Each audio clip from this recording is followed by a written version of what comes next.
Comrade marathon ही जवळपास 1921च्या आसपास सुरू झाली साऊथ आफ्रिकेमध्ये.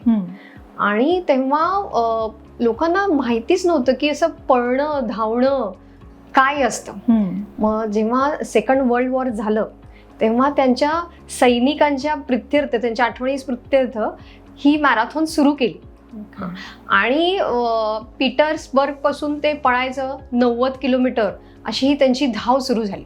आणि एकदा ही सुरू झाली आणि महत्त्वाची गोष्ट म्हणजे की याच्यामध्ये फिमेल पार्टिसिपंट नसायचे आणि त्यांना अलाउड नव्हतं. जवळपास 50 वर्षानंतर फिमेल्सला अलाउ केलं त्यांनी पार्टिसिपेशनसाठी. अनऑफिशियली एक महिला धावली होती 90 किलोमीटर, पण ऑफिशियली 50 वर्षानंतर कॉम्रेड्सला फिमेल्स पार्टिसिपेट होऊ लागले. ओके. सो एकदम हिस्ट्री जबरदस्त आहे कॉम्रेड्स.